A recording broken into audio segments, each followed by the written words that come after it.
Hello everyone, welcome back to the stream. I'm Jun-chan and today we're working on Purescript. And I was trying to get Chatty back on because that used to have this providing with sound notifications. But I couldn't quite get it to work yet, but almost there. So what do we have to do today? Well, first of all, we are in a new week, so we're starting from the 30th and then up to where was it? March 5th. Sorry, April 5th. We'll be doing some Purescript. And what specifically? Well, the overall sort of approach is that I'd like to do some overlays, but also really just generally feedback, UI feedback for various projects we're working on the Haskell side, so that a simple browser could be one of the UI components for some of these backend components. And one of the features that I'd like to see in such an overlay is the capability to, for instance, I mean, ideally, basically be a IDE plugin or a text editor plugin or add-on in such a way that would enable text collaborative editing. And that's kind of linked to where we started, which is we started actually this whole series of me streaming with implementing a version of the chronofold data structure in Purescript. So and then back from then we started working on a prototype for it, and then sort of I'm still meandering on that road to building a prototype by having looked at various UI frameworks in Purescript to plug in on top of that data structure. And since that's a topic that in fact led me to functional programming, I'm quite interested in picking one that I will last. So I suppose it's a little bit more than a prototype, but hey, that's life. And so we've explored first a UI framework in Purescript called what was it? Was it Purview? Might have been Purview, which was quite experimental. Didn't get us exactly where we wanted. So I'm aiming to revert back to something that, to be honest, is equally experimental.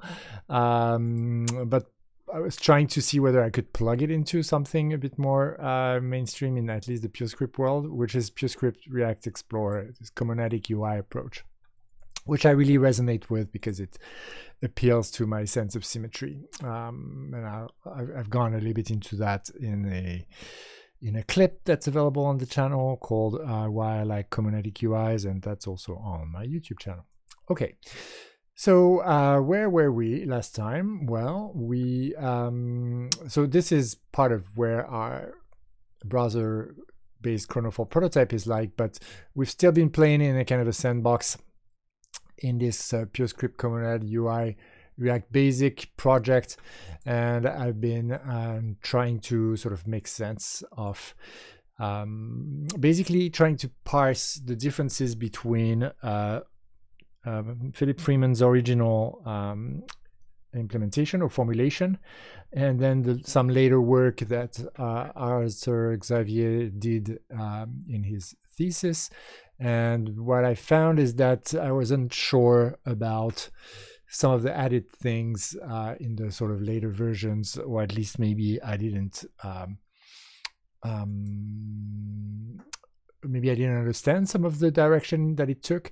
So it made sense to me to kind of backtrack and try and go back more towards an original formulation of Purescript, therefore Purescript React Explorer.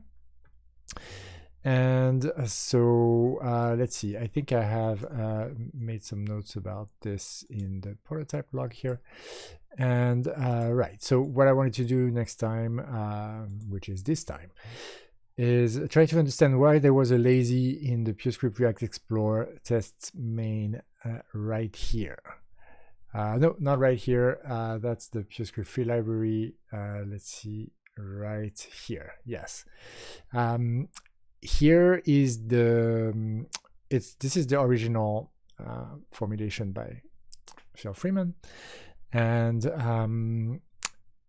in the Cofre example, he uses lazy as the base monad for Cofre, for his Cofre interpreter, I suppose you could call it that. Let's say he's like a comonad that is at the base of the pairing that will make the whole framework go.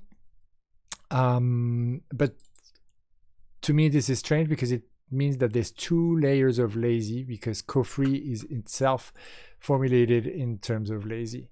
And so I couldn't quite understand that. And therefore, I think one of the first things we'll try is try it with identity. And that's sort of on our way, as I said, to kind of backtrack and go back to more of the initial formulation for Purescript React Explorer here, including some of the combinators that are in the library, specifically the ones that are less than some. And but once we're back there, then I want to see, maybe try and play a bit with that formulation, and then see if we can hook up our browser prototype chronofold data structure and whatnot to it. And then maybe then we'll move forward. So I suppose that's kind of a plan. So let's write it down. Hook it to chronofold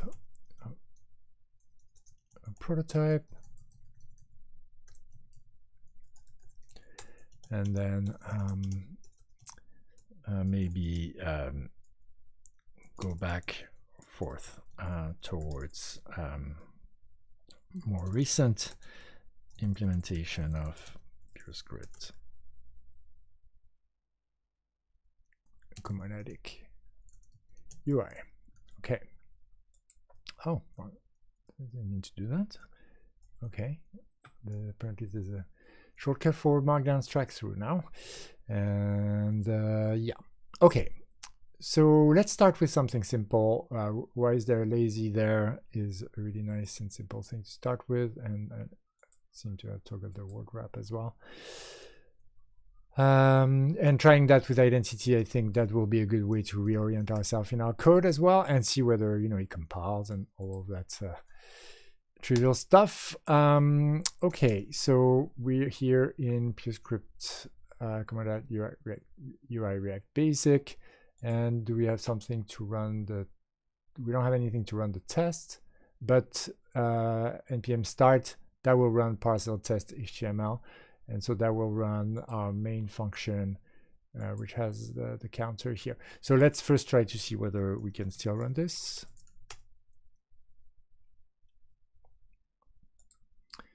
And apparently Spago build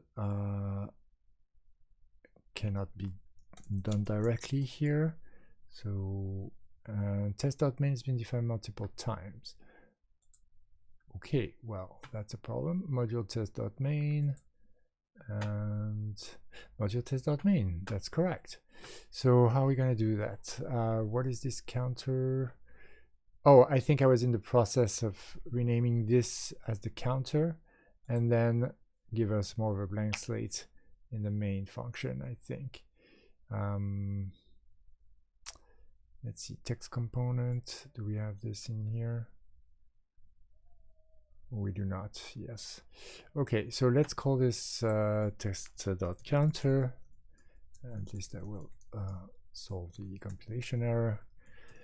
And let's Spago build again. And module control. So that's from UI sum. Okay, yeah. I did import this back from, I think exactly this module, didn't I? Oh no, I think I started to try and kind of merge the two versions, and that was a little bit confusing. So for now, let's just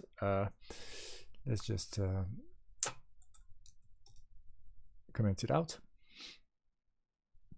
Okay, we'll comment it out a little bit more parsimoniously. Still not quite happy about that. I suppose you want aware. I think that's the minimum implementation for module A1. What's up? Yes, audio is my, yeah, no, it's just my chat. That's, yeah, sorry, I'm still, I was saying I do have Chatty started, but I couldn't get it quite to be functional before I started this stream. But I did think about this. It's good to see you, man. How is life? We are back in our, early Purescript world of things, so that's nice. Good, excellent, very, very good to hear. Things are really good here too. Weather is spectacularly good today, and so that's really exciting and nice. Yeah, doing some Purescript. It's nice. Feels like back in the day. It's been just 2 weeks, but it's nice. It's a nice cycle to go through. Like doing 3 streams on one project and then another. Then it feels like it will obviously take just a little bit of time to kind of get back into the swing of things, but it's nice because I'm looking forward to it. So that's all good. And okay, what does this say? Test.main unknown value UI. Okay, let's see, UI. Yes, there was a UI right here, but here we have app UI and not UI.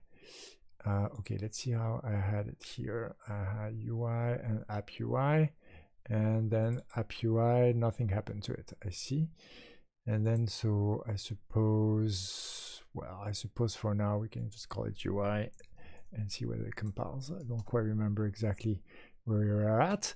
So I suppose that's one of the the things that are a little bit more tricky, though, is that if I leave a few things hanging, then it's going to be much harder to just remember exactly where I was. But that's fun.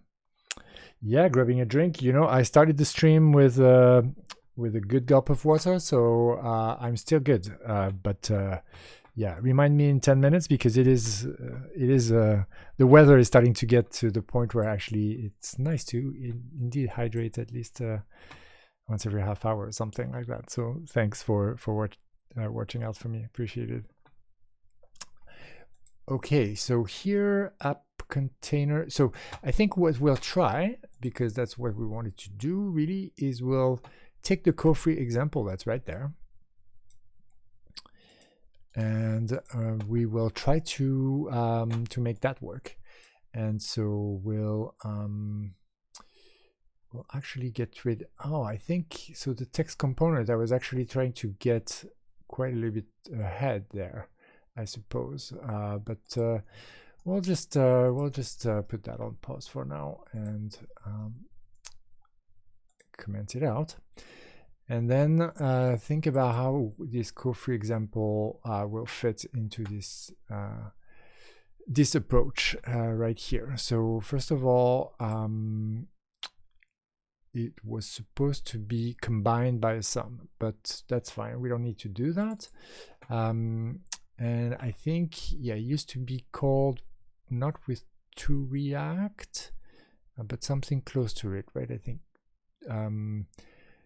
I think this to non-element parent, no, that's not the one. Yeah, UI here, React element, unsafe create leaf element, explore together. That's the equivalent of to React in this new framework. So I suppose this we kind of want to keep. Well, let's see whether it type checks or not. Well, we don't have lazy, so let's import that. All right, sounds good. Yeah, it's good catching you before your day starts. Enjoy your day out, and I'll see you some other time. And let's see, lazy will be from data lazy. And I don't know whether we need different forest for now. What's the next type error? Co. Right. So co. Yeah, we need co. In fact, we're supposed to have co here. Okay, so that's good. So we can import data functor pairing co. So we had kind of prepared that. So let's import that. Arguably, we're importing it from more inside the library, but Okay, for now, let's not focus too much on that.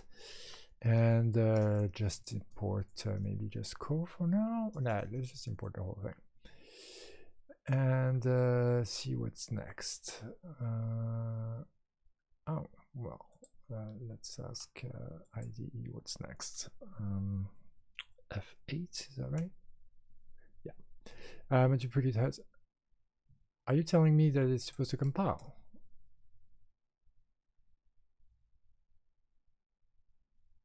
No. Cannot import type operator blah from data functor pairing. Because what? Did we import this specifically, or is it more that in this definition you import, you import data functor pairing, but we're using another version of that. But that's fine. I want to try and harmonize it, patch it, but kind of in the wild. Oh, right. And this this was actually importing a version of pairing, which is Purescript pairing, and it's version 5.10. So let's go check that out.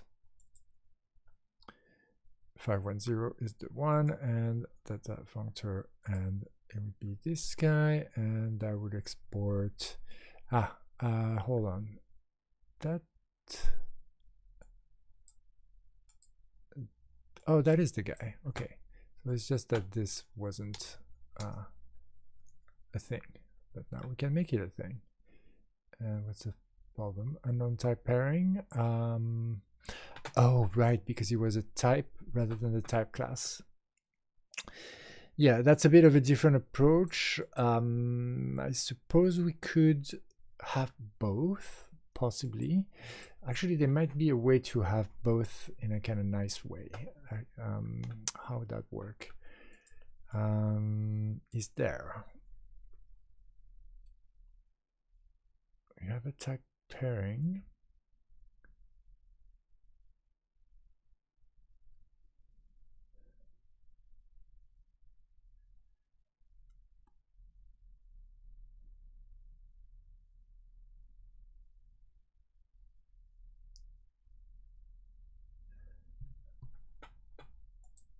I suppose, can't we say this?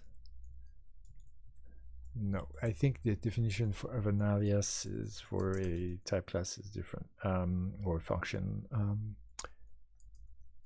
alias. Operator alias declarations are made up of 4 parts, blah, blah, blah, blah, blah.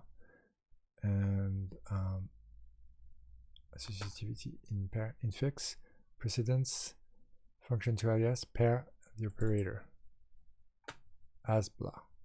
Okay, so in theory it would work, but I suppose maybe it needs to be here. No, that seems wrong.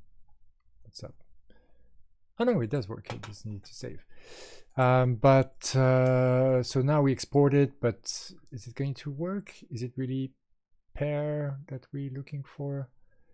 I cannot import type right, because you think it's a type operator. You're from co.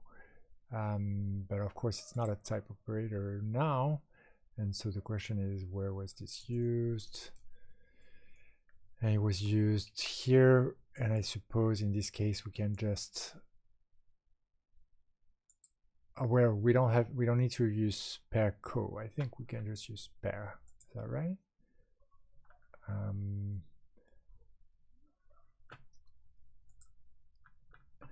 Yeah, I think that's right.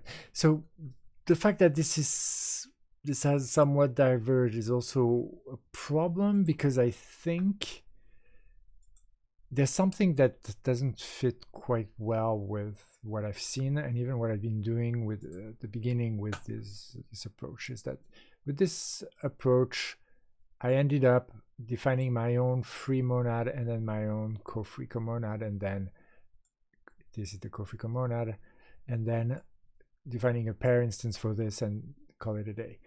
But I think in the original formulation you're supposed to be able to only specify the co-free comonad and then get the free monad for free using co, and then have the pairing for free and so on. So so there's a few things. First of all, it seems maybe that has also disappeared from the latest Arthur Xavier's implementation. Maybe I don't want to cast shade here. It might have just left my own mind and understanding. But we want to go back to at least this approach. So, and I think that the pairing type class that we've been using, well, basically, well, I suppose we just need to add an instance for co. And maybe we're good to go. That would make sense, wouldn't it? So let's see whether we can do that. And then what would that change when we do? First of all, what do we import here?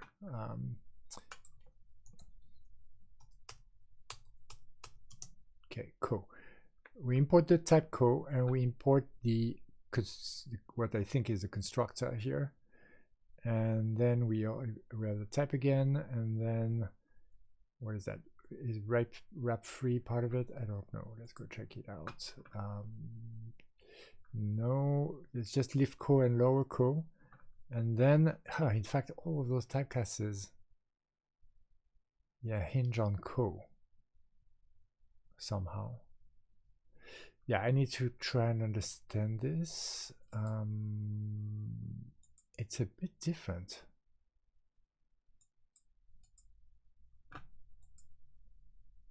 Not so much, no.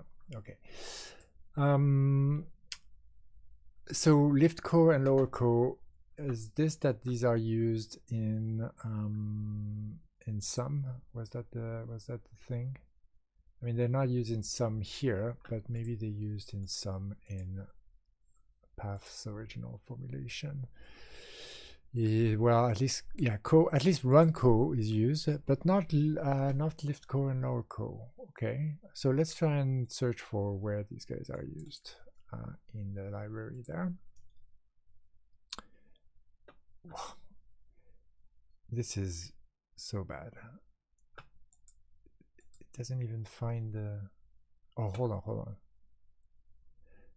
Oh no, that's in data function. That's in Purescript pairing. So it could be that it's maybe used in a test or something, but it might. The fact is that it might not be used at all in the library. So let's okay, let's search for therefore data function pairing co, because that will tell us what the imports are and hopefully guide us a bit. So day convolution using co and runco, and that's basically it. Everybody uses the same three things from that module. So we'll be fine with co, and runco.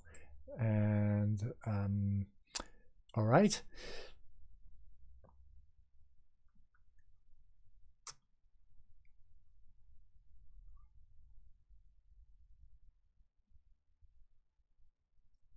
Okay, well, so in fact, let's just comment it out, because will that compile then? Well, there'll still be the type operator shenanigans, but yeah. So yeah, data function pairing.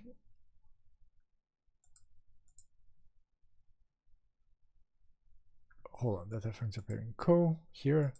Yeah, right. We might not even need to import this. In fact, then it could be that we're missing some instances, but then we can go and fix the instances.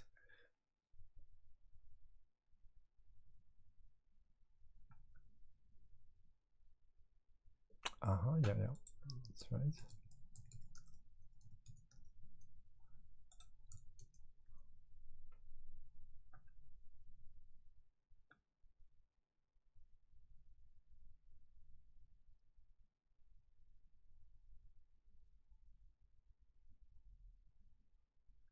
Okay, and a node value force, and so that was from lazy, and so apparently we needed it very well. We might need defer as well, so let's have both with the comma, defer and force.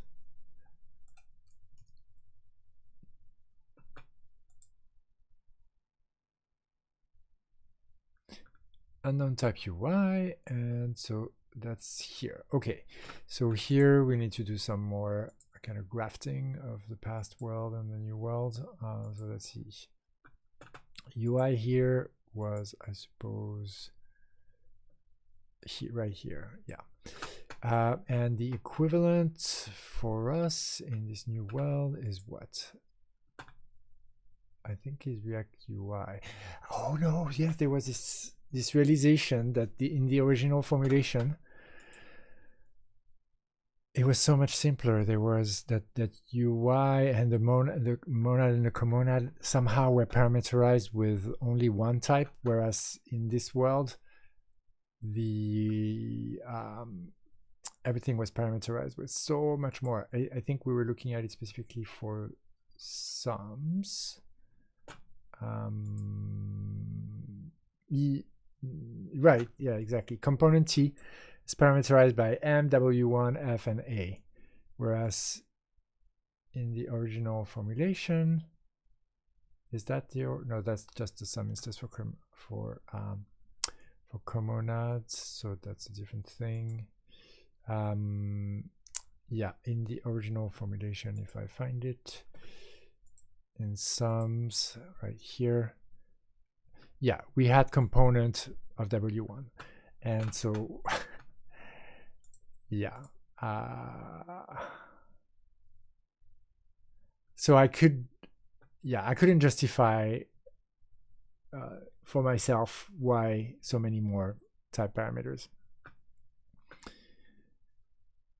So it could be that in fact starting with Purescript Common UI is really the wrong way, and maybe we should start back from Purescript React Explorer and then try out a few things, and then maybe progressively add what we like from the new formulation. But I think maybe it'll be easier that way.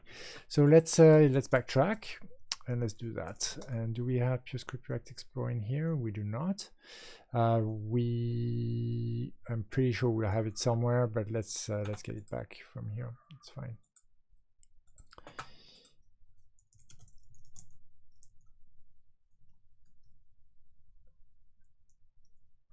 And then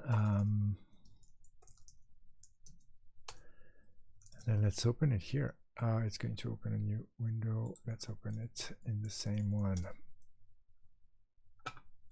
And let's make it the first thing we want to look at.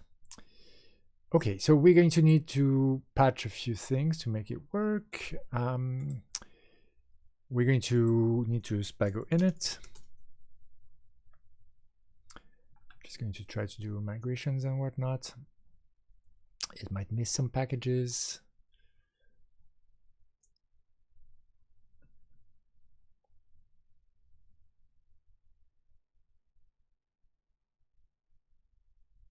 And let's see if it missed anything.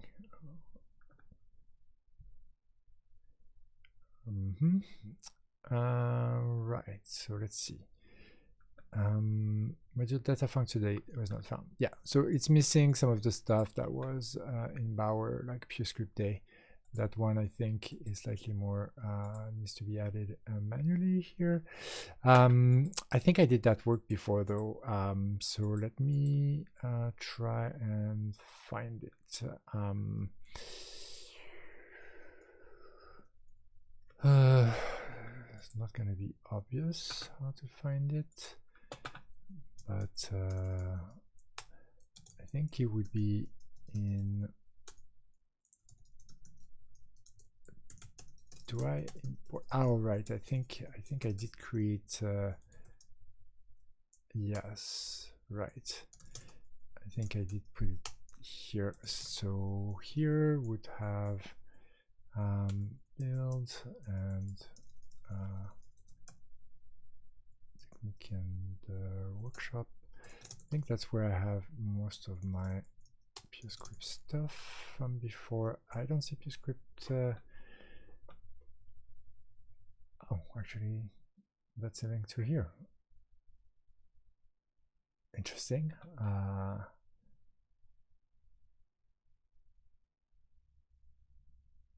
Okay. I mean, it's not a link to here. It's a link to somewhere on my Mac, so not going to work. But we don't have Purescript React Explorer here. Okay, fine. That's fine. We can fix that. I think we in fact have some example on how to do exactly that. Well, actually, we have day itself, so that's going to be nice and easy. Hopefully, if we say, yeah, but we have to use the new way of doing so, I think, in upstream. So let's see if we can figure it out. Well, we can say in upstream plus the overrides. How about that? Okay. And although technically they might be additions. Yeah, they are additions. Okay. And let's just let additions, and let's just import the whole world for now. And yeah, I suppose it doesn't need its own let clause, but maybe it's also not a problem. So let's not solve it yet. And let's just double check. Do we need smash as well? No, we just need day and, well, yeah, we need pairing. And React, I think, is already, well, just React DOM. But maybe that's enough.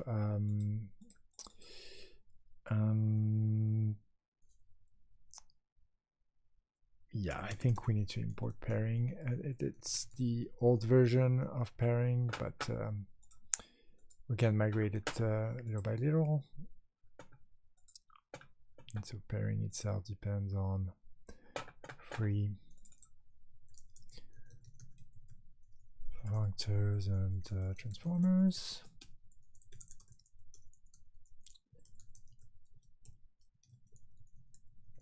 And pairing and path 31.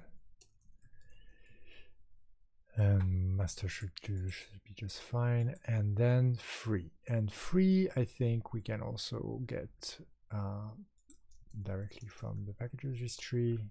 So let's maybe Spago install and its additions.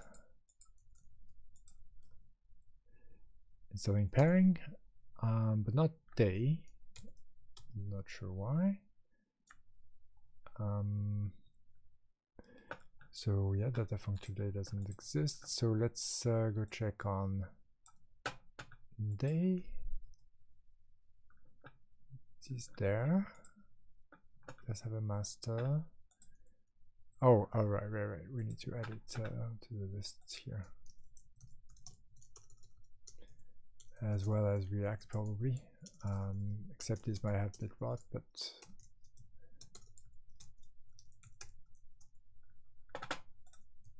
Spago install build.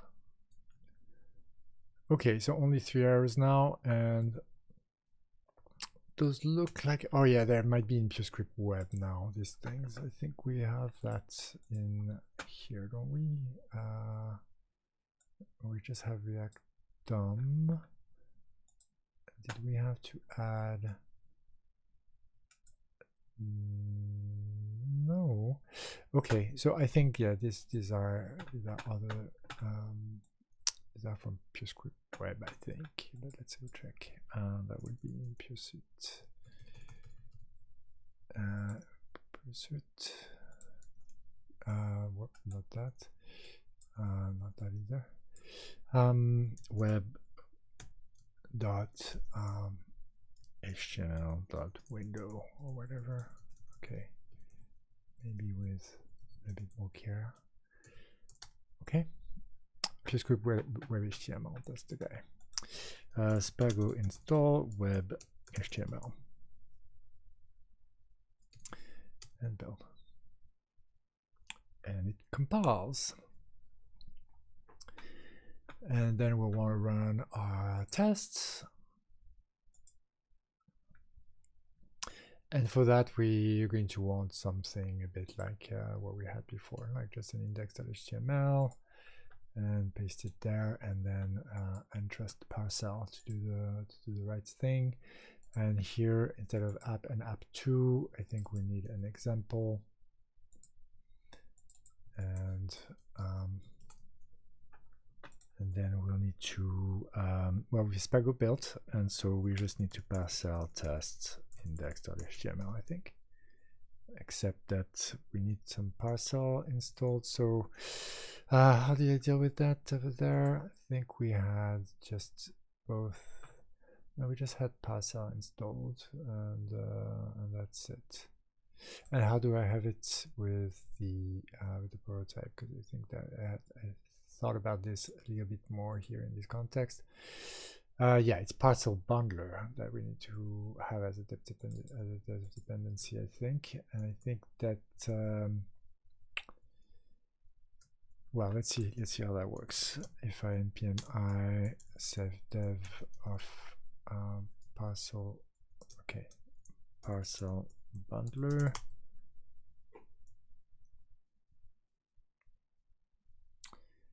Please migrate to v2. Publish under parcel package. Okay, so parcel then. Okay, that's apparently is the correct thing, in fact. So maybe we should also migrate our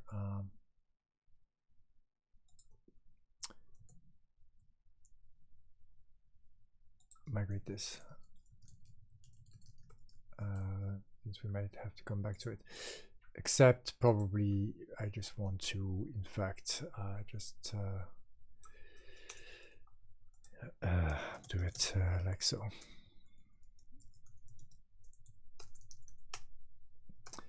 Okay, and still installing here. So a bit of a drink.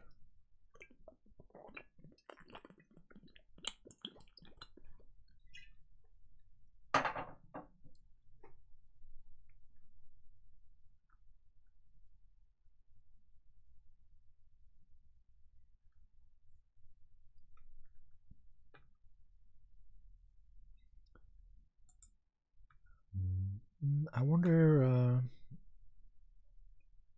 that would be another rabbit hole, but going into the npm next world probably is one. Let's at least look at the surface of it. npm next packages, yeah. So installing packages NixOS.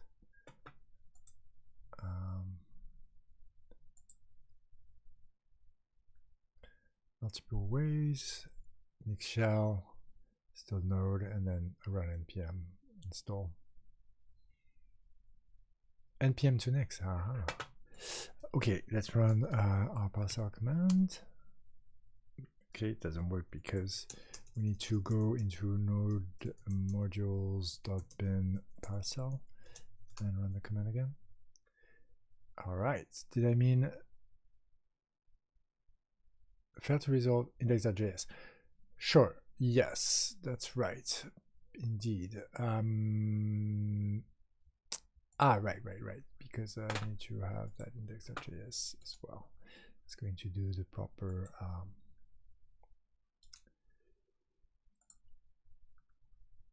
I'm going to look at test main.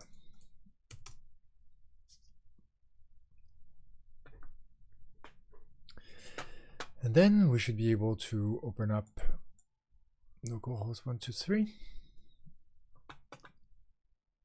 Except resolving React DOM, it doesn't work because indeed we need to also install React and React DOM, and we haven't done npm install.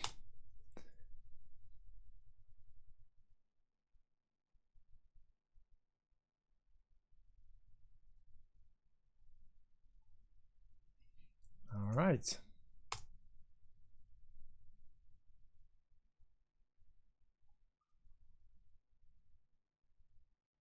Built. And we have a thing. and it seems to work.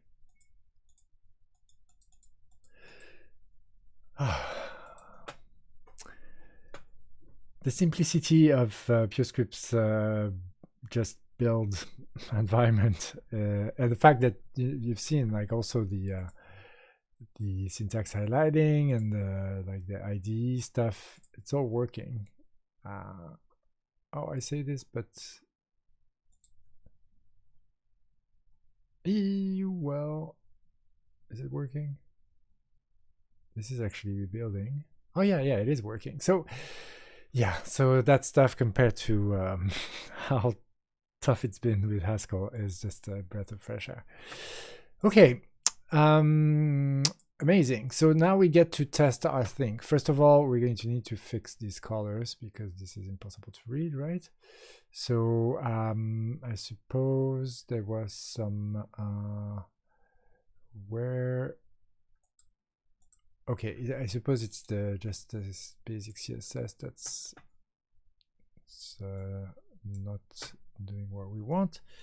So let's zoom in a bit here. And what do we have here? We have A's. Okay, so we need to CSS that quickly.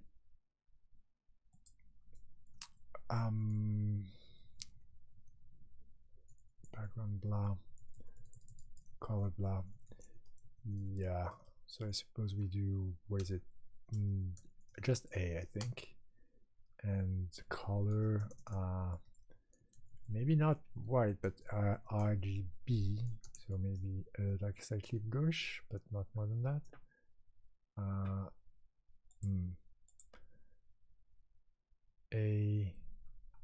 Oh, we need to reload, I think. Yeah, there you go. Okay, maybe a little bit more than that then.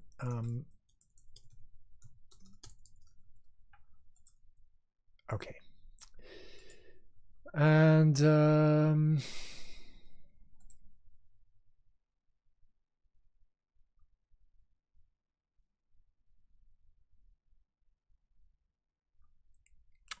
right.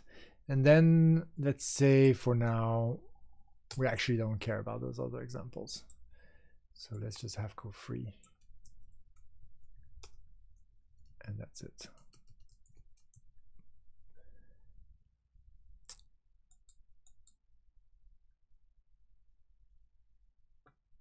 And such that stores, hold on. Yeah, when it says at store, it's just for the store example, right? Yeah, like we can have multiple stores. Which I wonder whether that's actually just a feature of the store commonad somehow, that it actually uniquely allows to do that. Is it the case? Okay, maybe we want to stick with this a little bit longer. Okay, first thing, I just want to put identity here and just see what happens, which is what we had in our to-do list. And do we import data functor identity? We do import data identity here. So let's just see what happens. Code free. It works. Oh, hold on. What's that? No, it doesn't work because step, yeah, because this, yeah, because of a number of lazies that are still littered around here. And then the fur here would then just be a function, or would actually be at count 1, or would need to be run identity somehow, or wrap would be another way, right?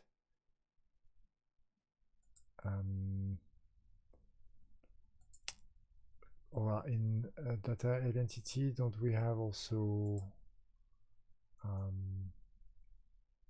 oopsie, Can I go to the source code for this? Go to definition. There is a new type instance and show identity, and where is the constructor? Oh yeah, it's identity. Okay, so we can just use that. I think if we import the constructors, right?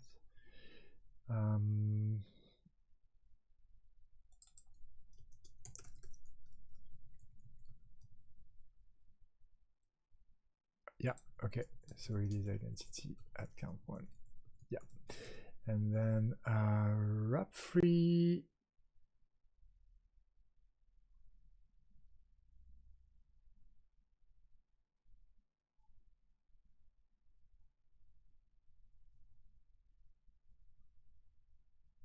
Identity with hold on, when applying wrap free. Okay, so tell me what wrap free you mean. That wrap free just, first of all, I don't know what wrap free is, so this is part of the old free monad package, I think, because now this is not how this is done. And then move right is what? Move right, no definition found.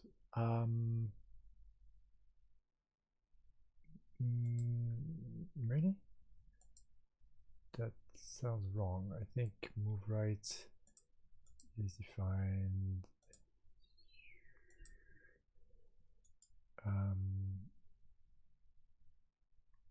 in Explorer, isn't it? No, where is it defined? Oh, here in sum, move right. So it does take that sum, and depending on that co-instance that comes from the pairing and 501 and pairing co, and that doesn't have a lazy in it, does it?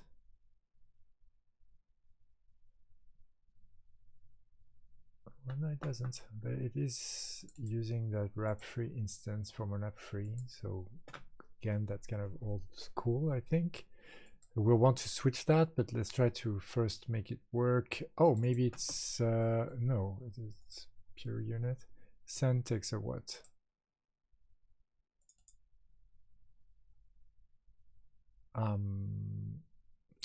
Yeah, UI is takes a handler. The handler is a function from A to effect unit, and RA is identity, so identity to effect unit.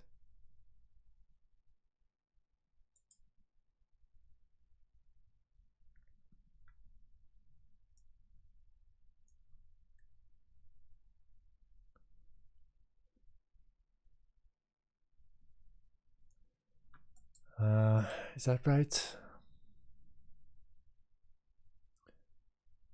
Type error here. Can't match type identity with type lazy. Specifically when solving the type class constraint of co-free. So it thinks there's a lazy elsewhere somewhere. Did we leave a lazy somewhere? Yes, we did. Move right is actually this move right, not the other move right. Yeah, I remember being confused by that. And so, yeah, it means that we don't force, but we identity. Is that right?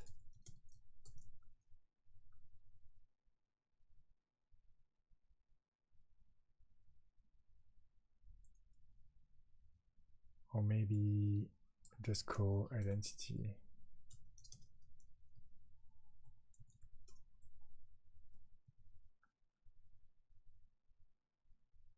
Unit? Maybe not. Okay, co-identity unit would be co-identity unit. That's not completely nonsensical, is it?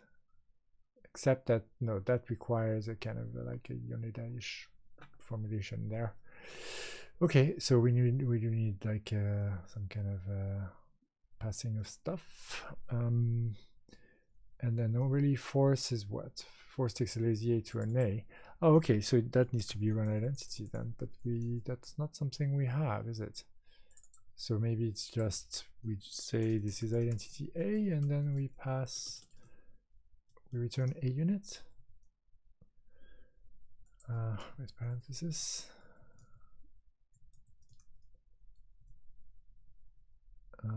Yeah. And then what? Then am I gonna loop into hell? I don't. So why the lazy?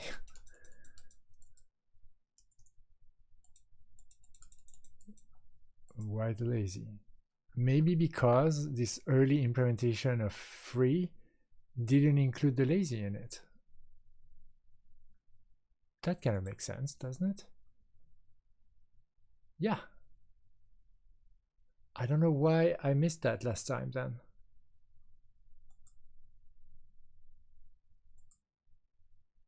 Yeah. Or is it specifically co-free? Or and that's, yeah, co-free does use lazy.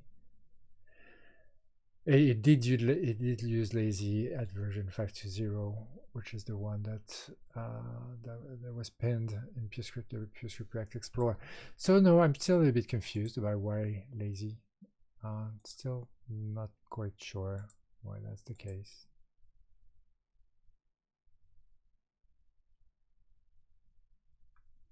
But apparently the code runs without it.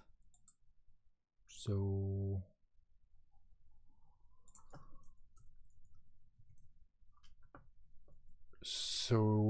well, my intuition seemed correct that it's not needed,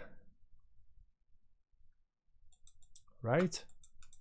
I mean, is there something crazy going on? What am I doing in the performance wise? In the, like, shall we profile this? Not profile, like, let's profile this and let's increment and stop recording. This looks crazy. Frame per second, and looks very kind of lightweight to me.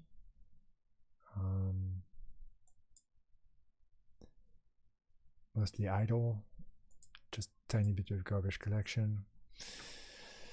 Mostly tools and the JIT itself and the rendering engine. Not much of our actual code. So yeah, I just can't justify why this was using lazy in there. But I'm glad that this doesn't fail. And then, in which case, what we will do, I think I'll keep that around, and I'm going to start building on top of this in the test right there, like a savage. Because I want to keep I want to then maybe look back at TraceD and store and see something that maybe I've missed. And I'm a hoarder, and if you've watched this stream, you know that. Not in real life though, but I'm not a virtual, a cognitive hoarder of sorts. Like, you can see it in the number of tabs I have opened. Okay.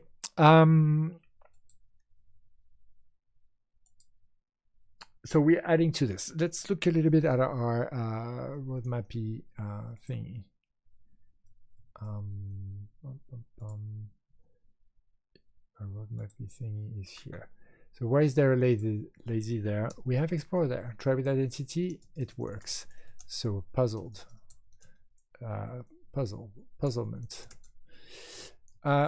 Then we say backtrack and try the same example with the original formulation of. That's kind of what we're doing. We've just backtracked. We've backtracked big time. And then we want to hook it to the colorful prototype. Okay, that seems a bit early. How about we first hook it to a co-free, to the even, let's say even my co-free example. Because I say my because I haven't written it in terms of co, and so I want to understand whether I can get the other half for free, basically. And so my counterexample is really over-engineered for a counter. Actually, let's look back for a second at the elegance of this counter. So that's it. That's at count 1, right? Step start with the count here as step 0, and then we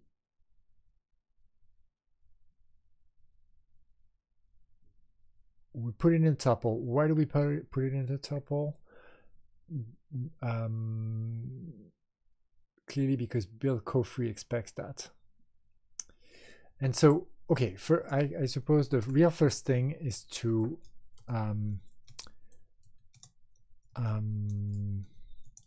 update to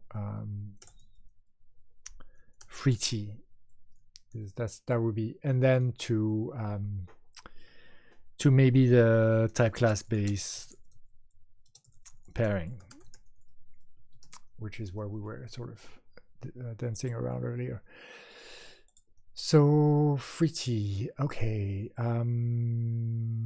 Let's double check. That's what I'm importing here, right? Yeah, free T. I'll also import free, but I think free T is the one we want to use these days. Let's double check that.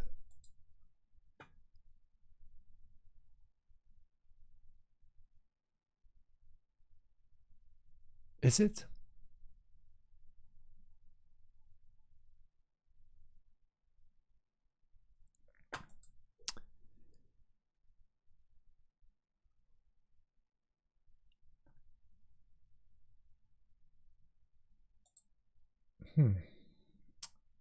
Right, I think it is if we want to have effectful, well, yeah, there's several styles of writing a effectful interpreter. And one of them is to add an effect as a transformer into the co-free monad, for instance, in the co-free interpreter. And that's something I've tried and somehow I think worked better for me in the style than the alternative, which was I think it made the interpreters a little bit less kind of swap and play, so to speak. Where do I have the example for this? Let me think. Where did I play with this effectful stack thing?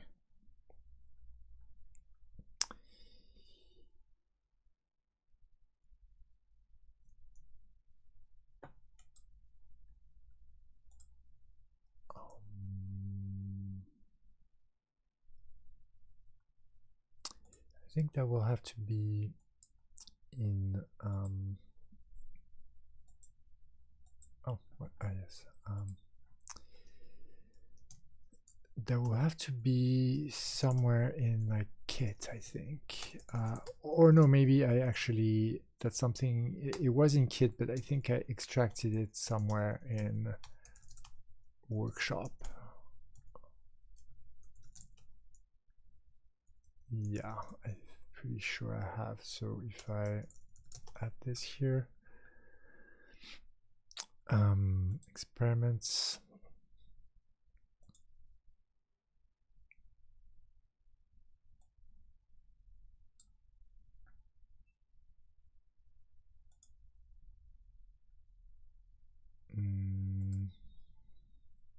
I think that was here, play, yeah.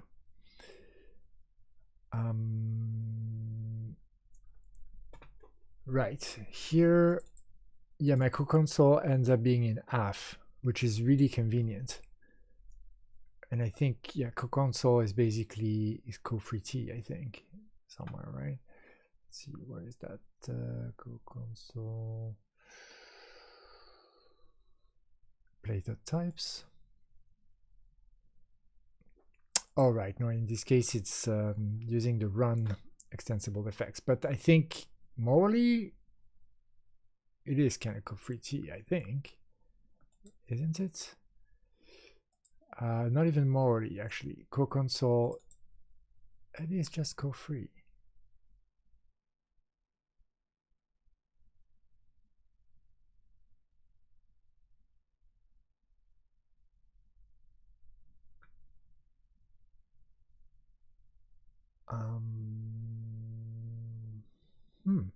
So hold on, how's this work then? Console prime. Oh, right. Yeah. Okay. No. So that's the return. The carrier type is in F. Okay. So was I actually happy with that? Huh. Yeah. So that was definitely one of the point in the design space. It was to use to make the carrier type effectful.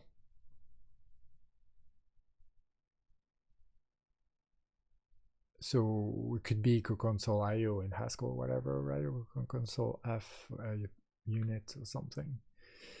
But did I like this style? I wonder. I thought I did not.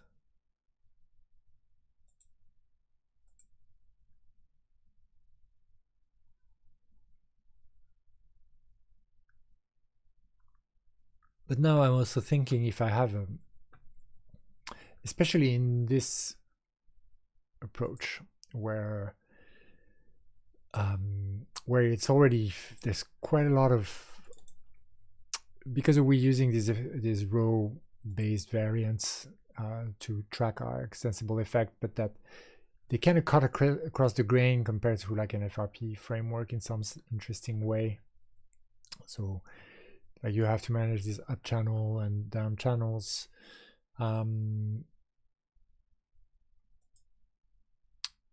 Then there's the question, you could totally, it's flexible enough that you could run effectful stuff at various stages in that sort of stack, like it's kind of a perfunctorial stack. That's the way I kind of see it. It's hard to visualize, but to me it's a bit like that. And so then if in addition, well then yeah, there's the question of then where do your potentially multiple interpreters live.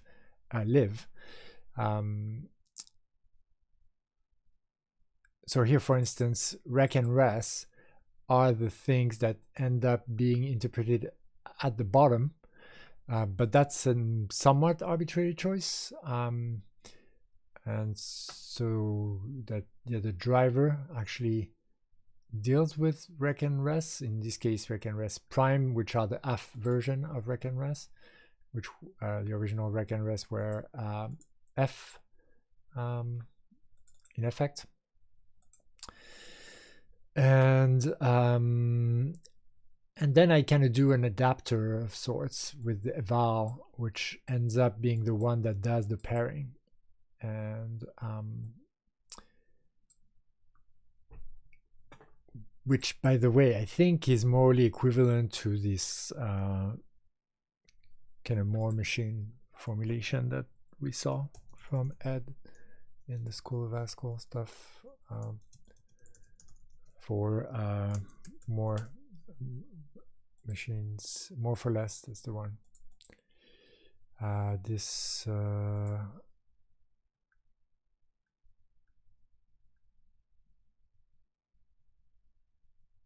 representation there.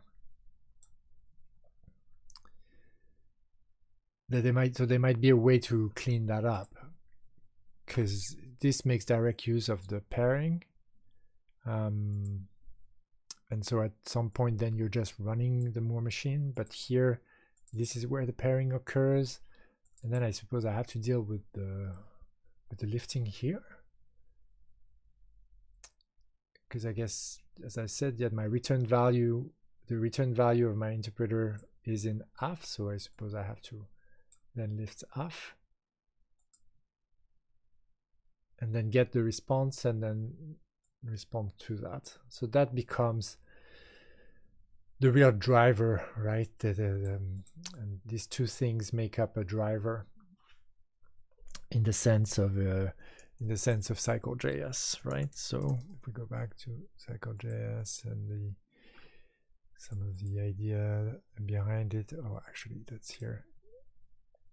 In this sense, that our application has sources that come from the driver, which is a kind of a stand-in for external side effects that produce something. And then our application has a pure data flow, and then it outputs pure values, and those go into a driver that then maybe actuates based on that. And so this is also very much like what the FRP sync or sensing application signal function and actuators on the other side is like in Dunai, for instance, or Yampa.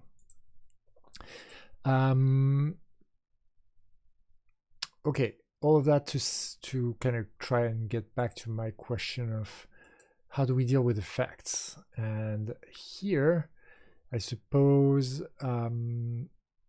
we also run AF, and we have to do something a little bit complicated to assemble the machinery as well, right?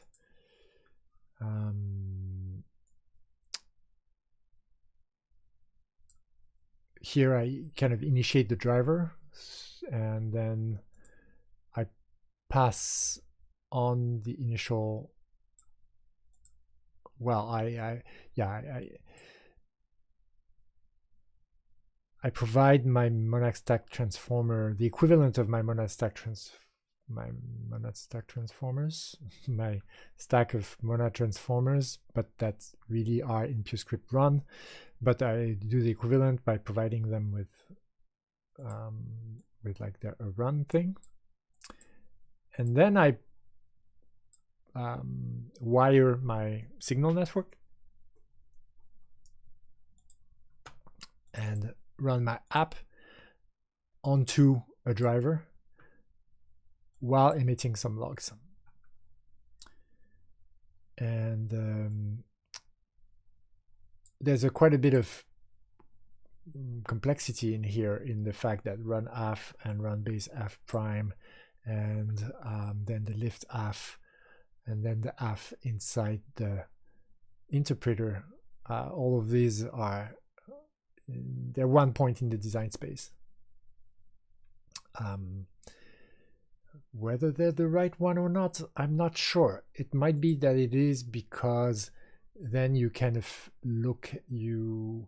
localize all of the effectful stuff in the driver, and you consider that your interpreter is a driver. But then it doesn't work necessarily if you have if you want to have intermediary interpreters somehow.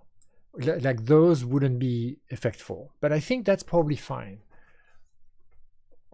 Maybe it depends, because I'm thinking things that could live here would potentially be things like compilers and interpreters, and I don't know if it's always fair to consider them as pure.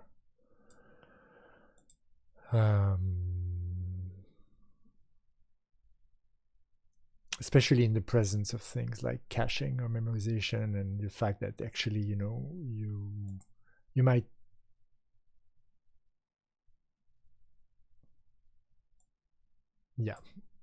I mean, this is getting pretty advanced, and I don't know where I don't feel like I'm nowhere close to actually get to that level of doing stacks and whatnot, but that's sort of the stuff that came into consideration when I was thinking about where the effectful layer is. And here, as a value, it feels kind of slightly weird, but if you reinterpret it in the sense of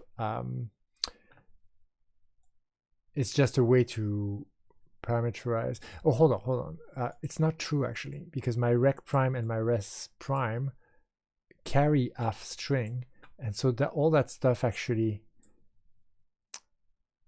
is accessible from the application stack. It's kind of a base monad, so to speak. Well, it is actually pretty much literally a base monad.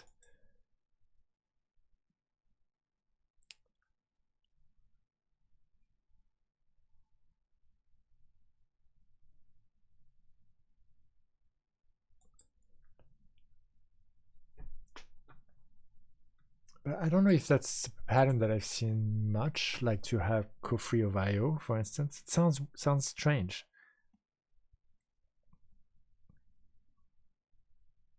Or, you know, co-free of IO already, or whatever, right?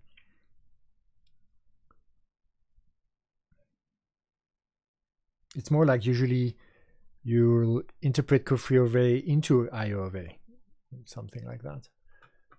But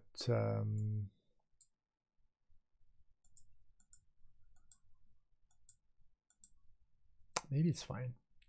Or maybe we should, that's another point in the design space that we should be exploring here. So let's see, can we do that? Can we reconcile this abstract nonsense? Let's see, what would it be like? Because I think I was starting from my counter, right? But maybe instead of a counter, actually going back to a console is a smarter move, because we can maybe integrate some of that code somehow, or at least, you know, have something to compare with. And because it's more generic, this idea, at least it has an input and an output, whether a counter is just like very like simplistic. Plus, here we have to deal with asynchrony as well, meaning asynchronous base effects, and that matters quite a bit for this to be viable, especially, for instance, oh, hey, Jill, how you doing? Sorry, my chat notifications are all over the place at this point. They're basically all over the place in the way of non-existence. Am I doing an implementation of CycleJS on PS? I am not, because it's been done before. It's called ChocoPie, and Justin Wu did it, and it's pretty cool. Oh, how come that doesn't just come up? Maybe because I need to do Purescript. Yes, Purescript ChocoPie. And it's really smart using type level shenanigans in order to be able to define all of the inputs and the outputs of your driver, and make sure that it type checks with row type polymorphism and whatnot. He actually implemented like a simple Telegram bot with it.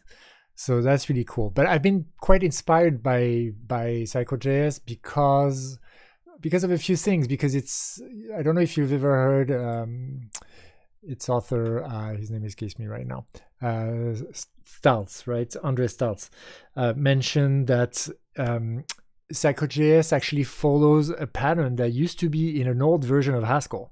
And I actually tracked that down, and it's true that in something like the Haskell report version 1.2 or something, that's actually on the Haskell wiki, like Haskell report 1.2 or 1.3.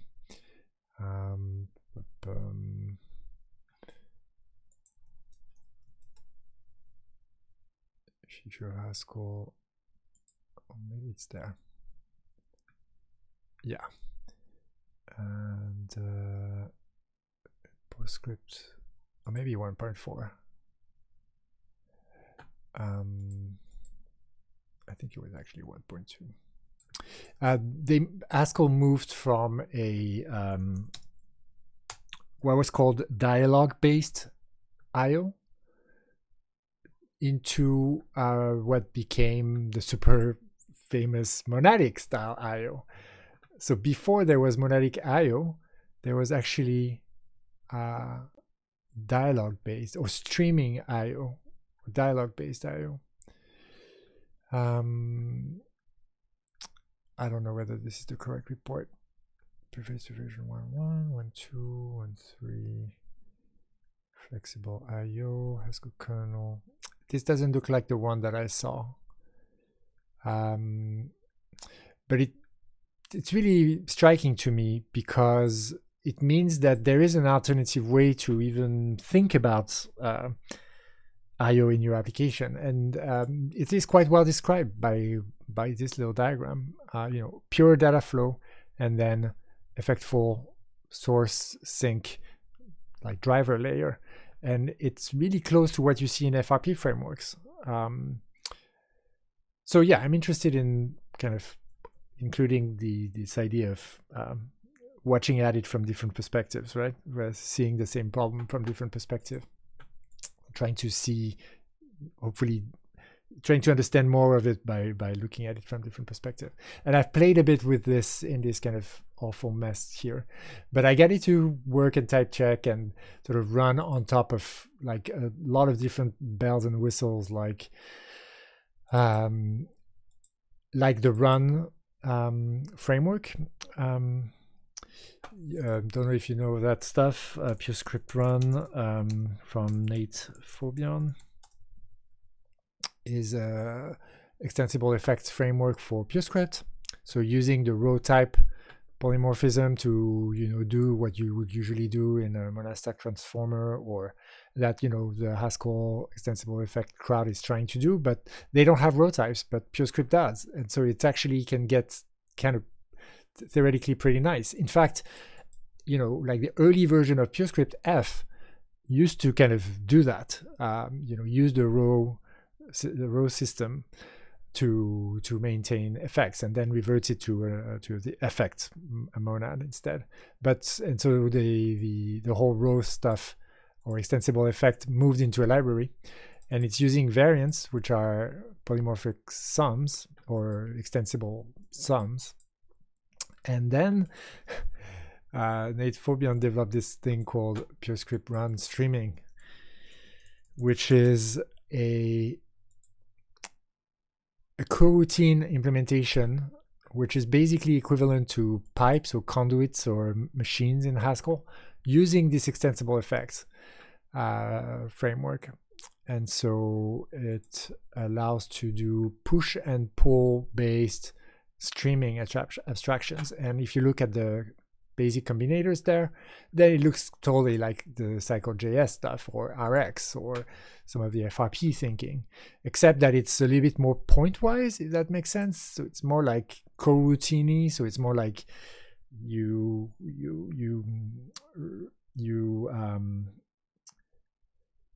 your sources and your consumers look more like iterators, like things that yield every moment something ticks, then they yield something new. So I'm quite interested in that, and I've been playing with this in this mess here. And one of the things that I was trying to Frankenstein together was the idea of Purescript run streaming, and this idea of like a different point again in the design space of like FRP and UX frameworks and whatnot, together with the comonadic UI thing, or the thing that interested me most in the comonadic UI thing, which was this idea of a free like the free co-free pairing aspect, or the monad comonad pairing that kind of makes the whole comonadic UI thing go. So I don't know if you're aware of that stuff much, but I can give you like a basic sense of it. Yeah, the intuition that I like to think of is indeed completely drawn from Phil Freeman's paper and blog post. Is this idea that and actually actually this is not the best way. The slides for comonadic UI are better example.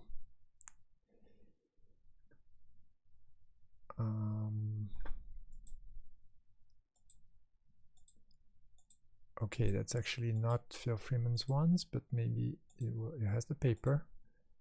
Yeah, that's not bad actually. Yeah, exactly. Movement into the space. The pairing, pair with writer. Okay, that's to me that's not necessarily the most striking reason why this is awesome. Okay, maybe we need to find Phil Freeman's own speaker deck. Yeah, here it is.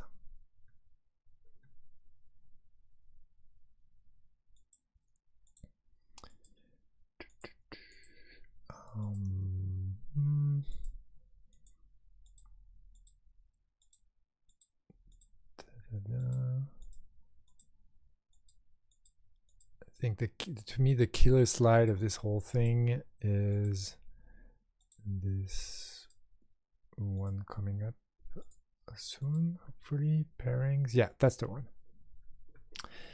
To me, that's the killer slide. That's what really comonetic UIs, in my view, are about, is the discovery of the fact that all of these different architectural patterns are all variation of this kind of pairing of something that's more like space-like, which is the comonad side of things, and something that's more like action-like, which defines how you move into that space. And so the one that attracted my attention is the free co-free pairing, because for some reason I like the free monad way to define actions. That resonates well with me. So like, for instance,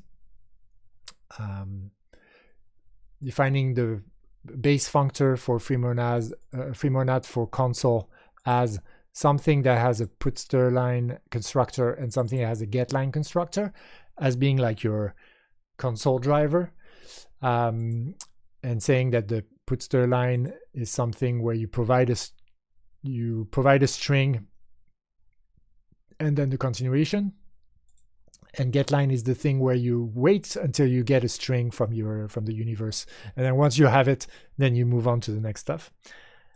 Yeah, sure thing. Absolutely, we'll share this link. If that's the one you meant, there you go.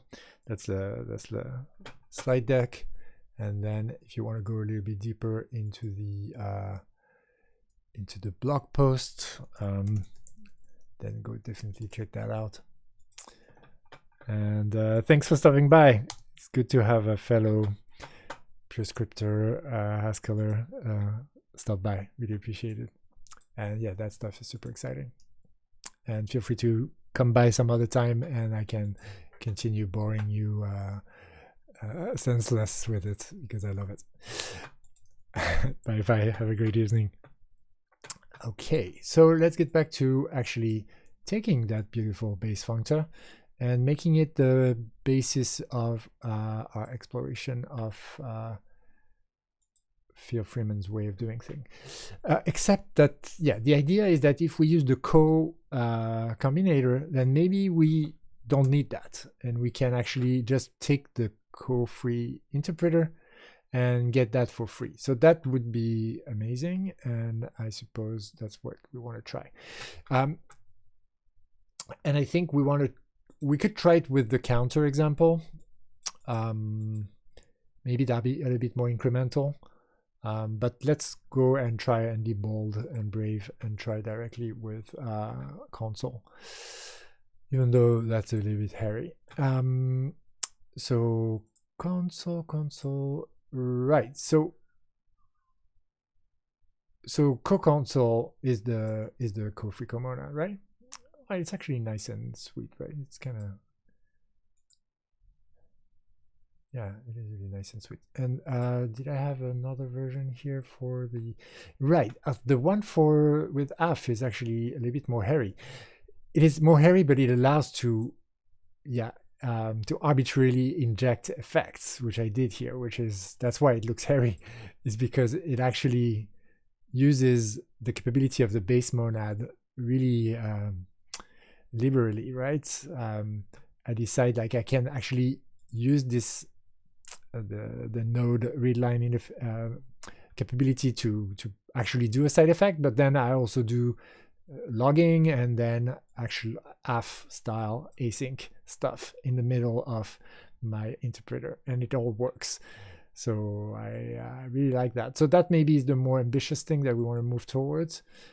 So I'll also copy that in there, because if we can move towards just having to define this and not even the base monad, I'd be really surprised. And I don't even know how it works, actually. I can't even visualize how then do you even define movement, because what do you use it to? You need to somehow derive them from the record inside your interpreter. I don't know. I don't even know how it works. So we want to try and find out. I mean, seen that way, then it seems like maybe the counter would be the smarter way to go, but let's continue being bold and brave until we chicken out and are not. I mean, this looks tiny and, you know, manageable, doesn't it? So that's our comonad. And so in principle, instead of co-free identity, we could have, I suppose, just co-free co-console identity, right? That would be a possibility. That would be a pure, or do we don't need to say identity. That's right, because co-free takes something of kind start. So like this, we're good. And then we say, okay, and then we transform the world to try and do that and see whether we can do it. It's a bit scary, but at the same time, we have the type checker to help us with this. That's not going to work. And also, what does that mean? If we try and do this in the browser, at some point we'll hook it up to the actual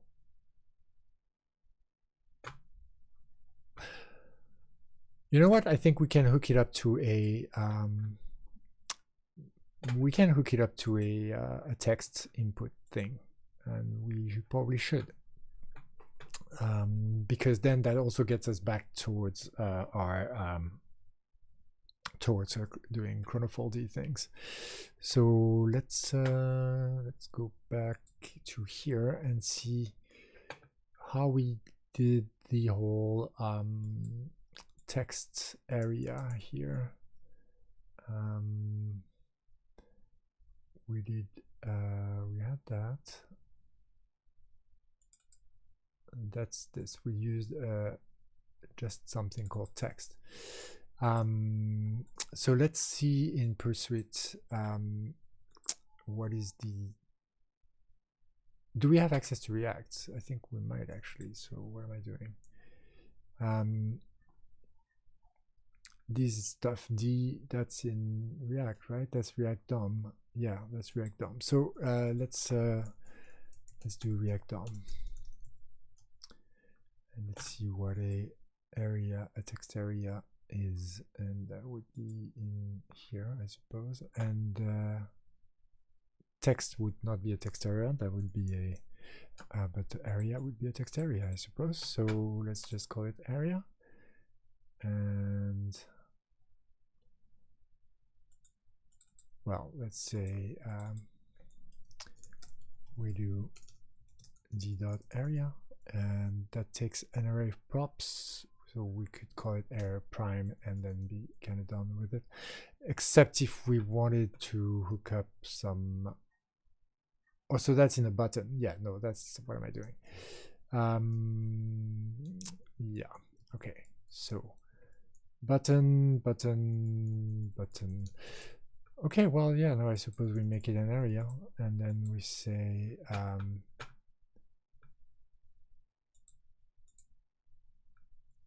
okay, is it really an area? No, it's a text area. Okay, that's what I thought. Like, really area, that doesn't seem to have enough constructors. Okay, very good. And so therefore here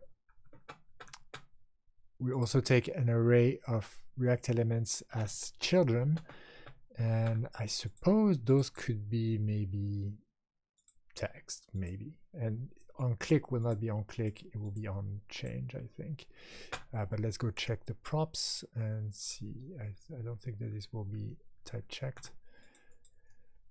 Maybe it will be, but on it could be on key as well. Yeah, it's on key up. So on key up.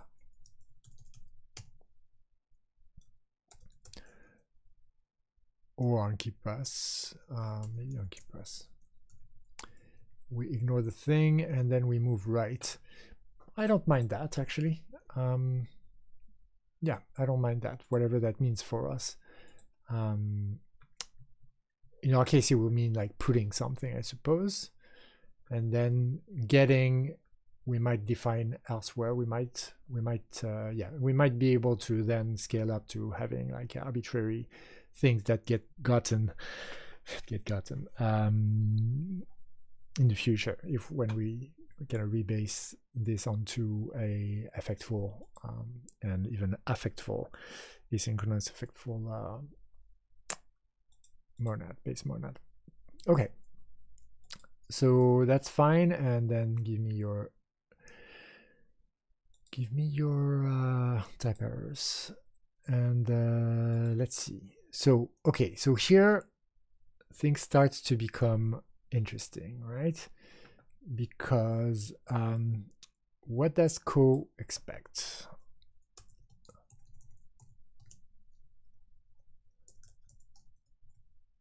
And is it like this? Yeah.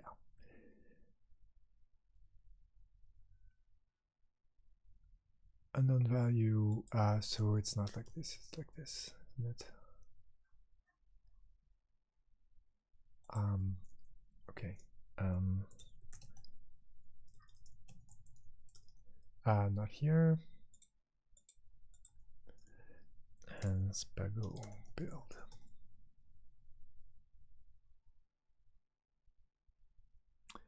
Oh, A has typed in for T0. Okay, yeah, that's not gonna help. Okay, so we use co, and then co takes what?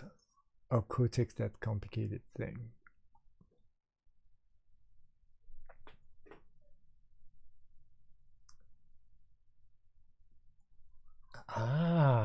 Hold on. This is what I was looking for. This is the way that you build an action from a space, from an interpreter, right? Or this is how you build your free monads constructors via your free comonads components. So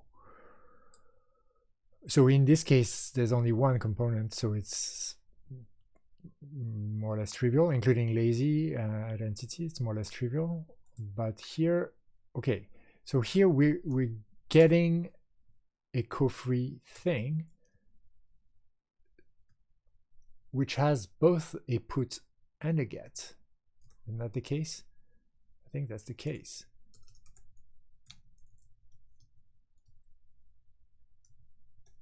And so what we're supposed to return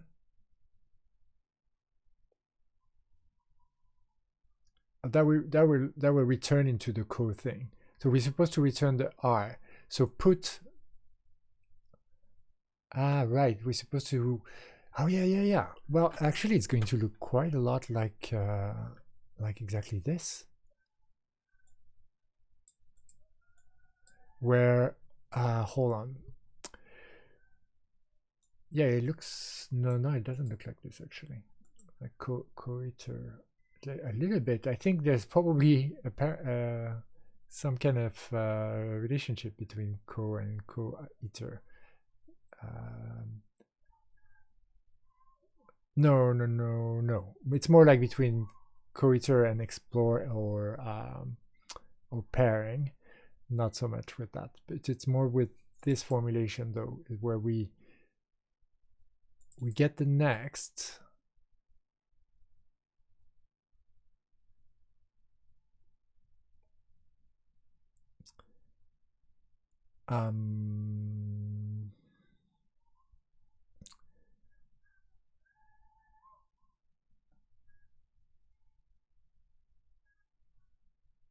Here we get it in the form of a tuple for some reason.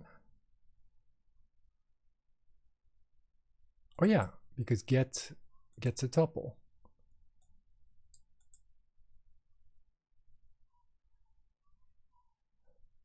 All right, and we write next.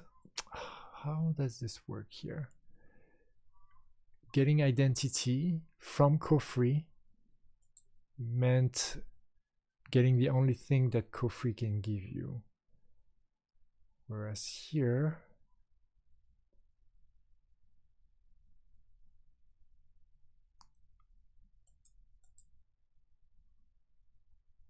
if we give you this or that, and then you need, so we need to provide, so this is not move left or right.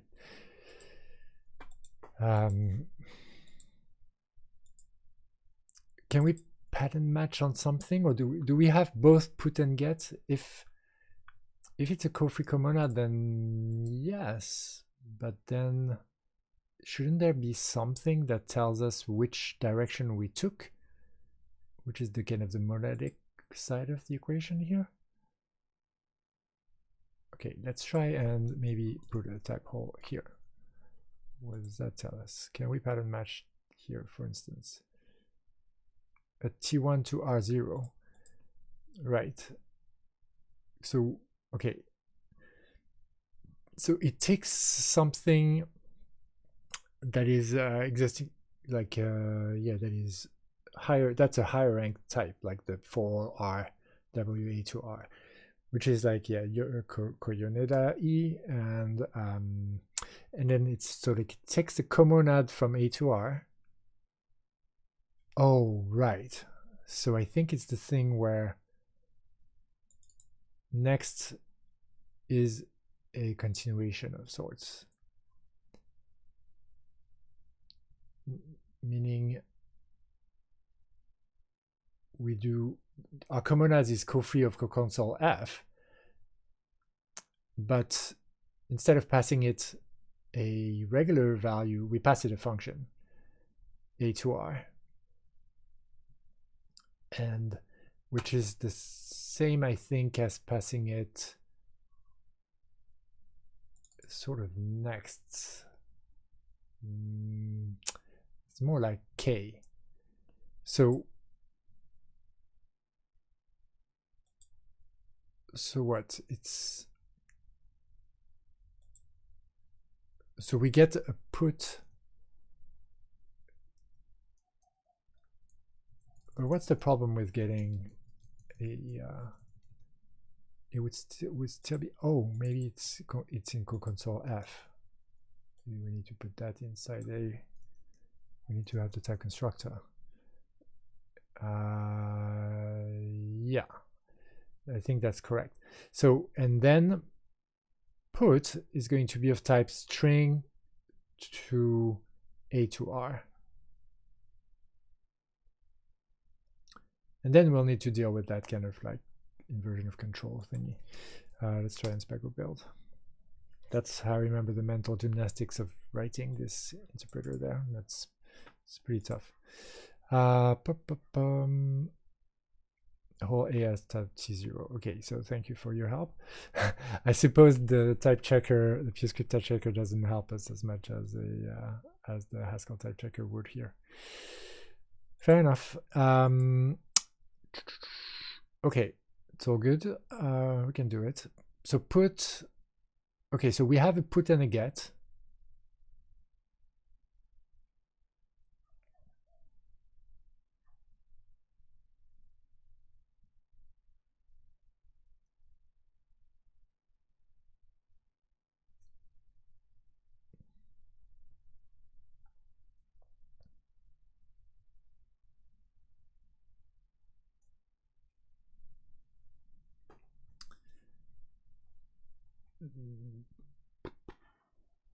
So returning a code WA, and so it returns units.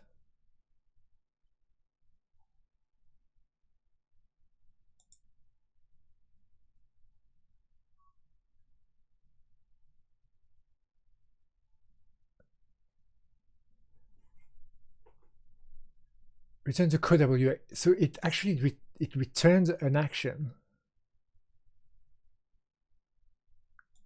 which obviously in our case is either put stir line or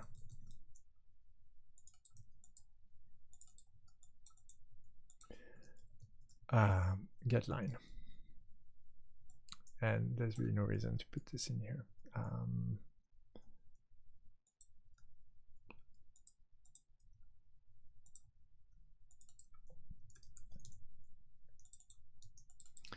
And both will have the same text signature, but they'll return a different thing. And I suppose you could say what, that one will do something with put. Given an A, well, given unit, actually, A is unit. Haha. Given unit and the put and get function, I'll do, what will I do?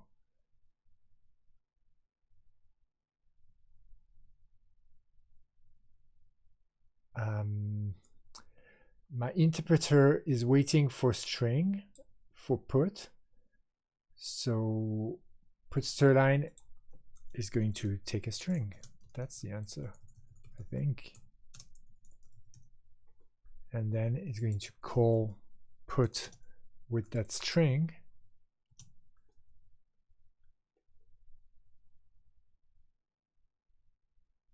And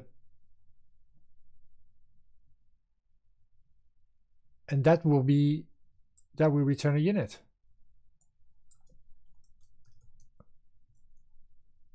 Whereas getLine will return a string.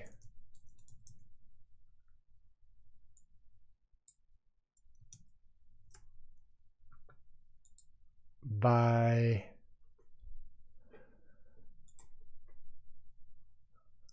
it will be pass a unit.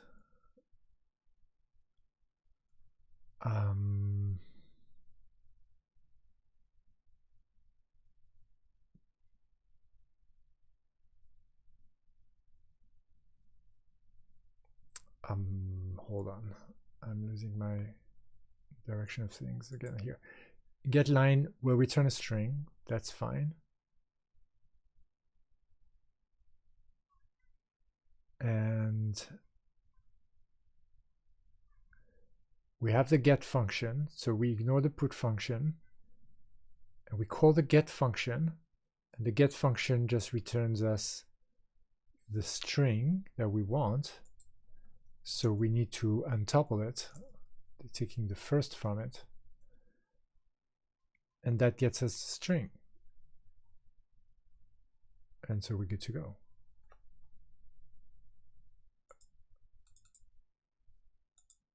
Just import first from data tuple. Really? Holy moly, have I? Is that right? That would be amazing. Okay, so let's put line of yo. And really? No, okay. Good. So it's not exactly done yet. So we could not match T1 R0 with type R0. Very declaration for puts to a line. Okay, why is that?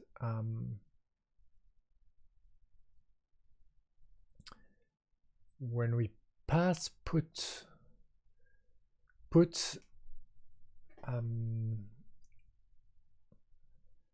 in this inside this function, put gets a unit, and then that will, no, hold on. Put should kind of,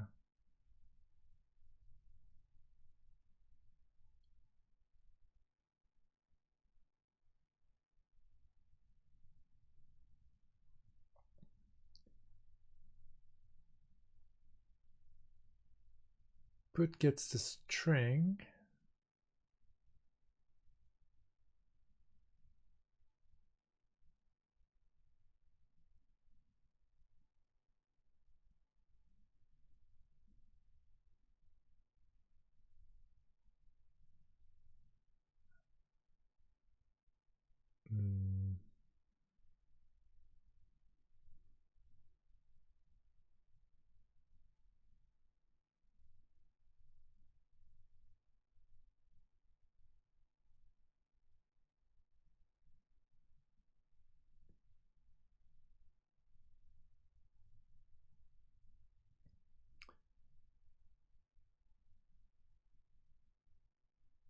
we need to return an R.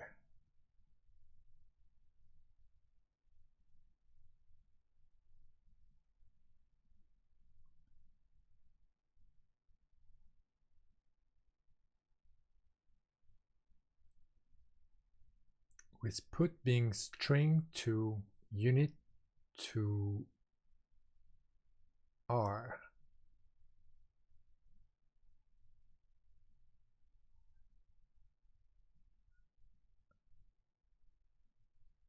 String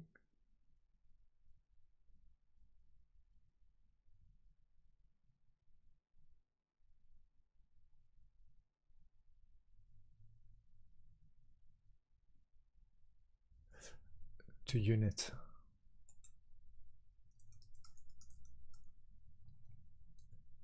To R. And get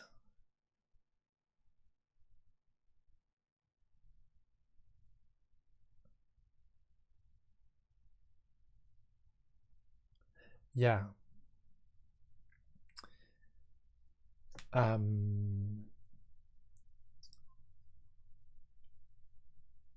With first get, we get the string out, which is fine, but get gets a string.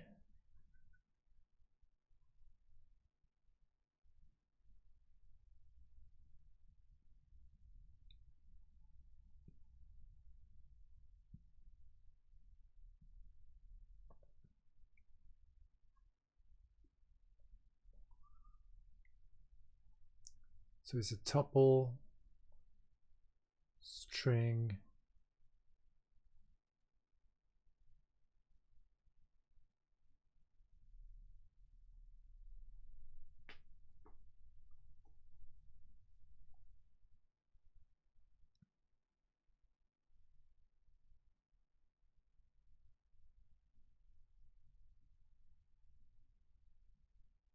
and string to R.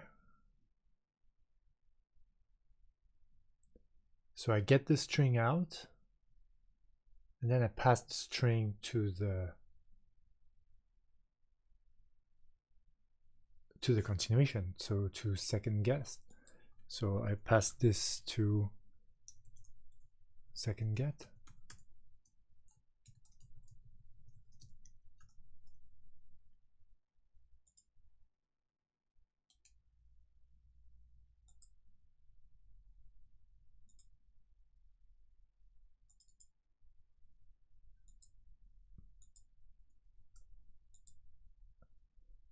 Holy moly, that type checks.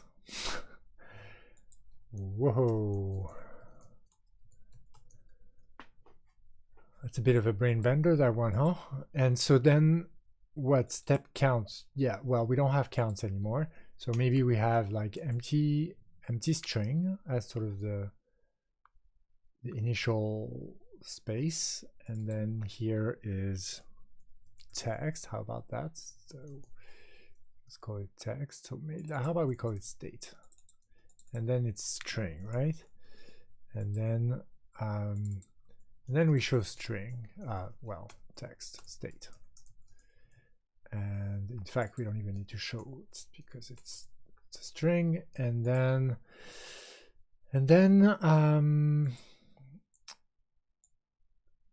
so that's kind of the action, but then that's also kind of the action. So which is which? Because move right just simply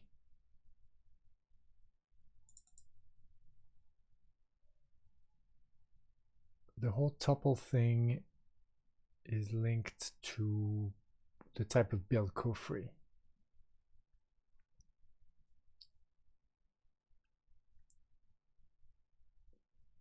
Which feels very much like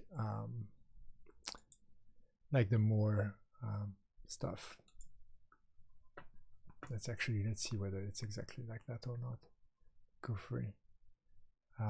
S to tuple AS, S to tuple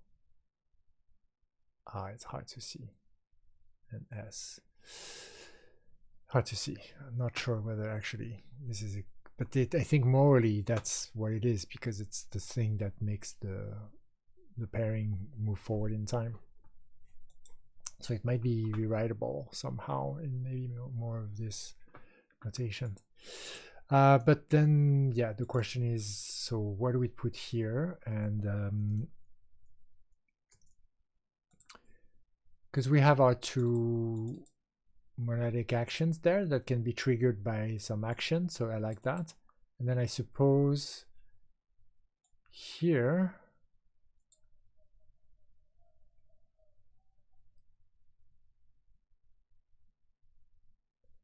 oh, here we build the initial comonadic state from the seed, and then it should just carry on as a kind of more machine. So this is the initial one, I think, after this step.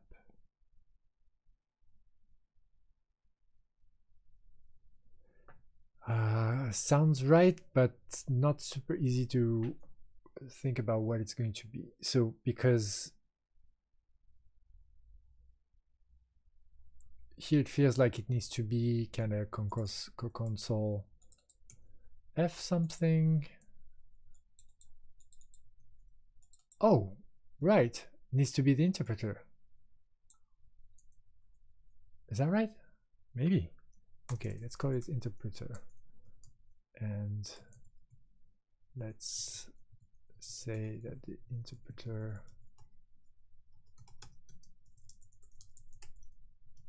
is a co-console F of, well, unit, I think it has to be. Yeah. And then oh, int here as well, so that needs to be string, I believe. And is that right even? I don't know, tuple UI blah blah blah, and then console string. So no, that would be console string here, which I think probably makes sense. And then that would be console F of some put, like our interpreter basically, right? I think.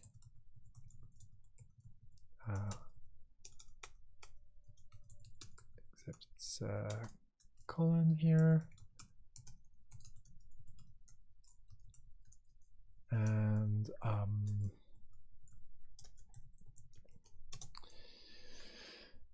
what gets there?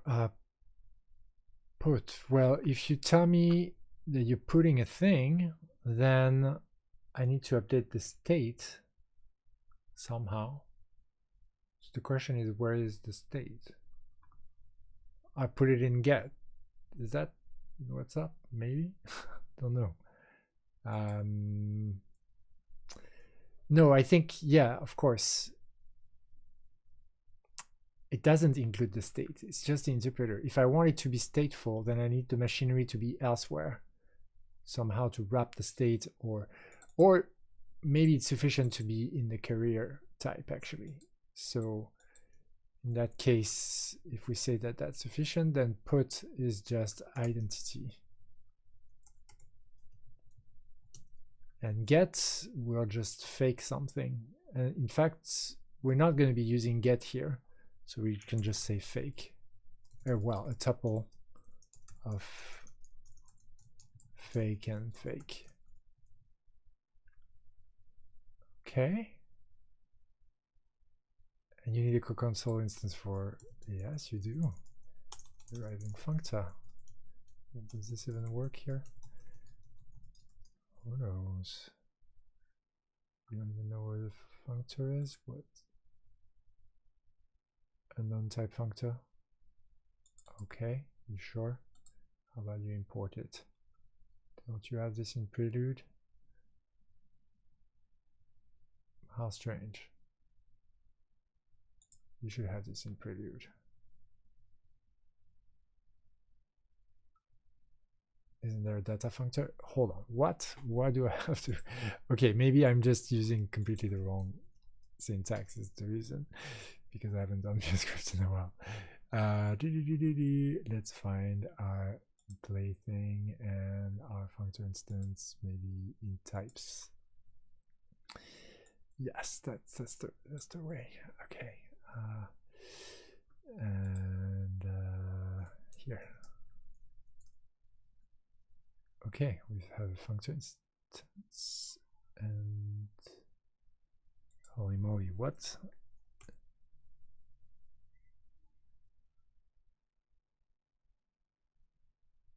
That's a warning.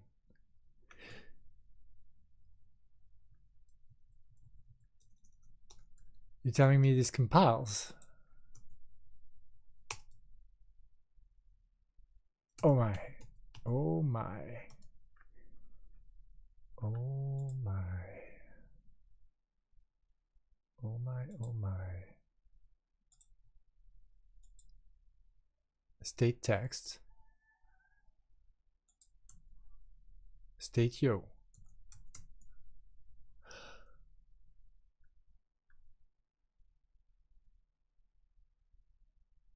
Holy moly.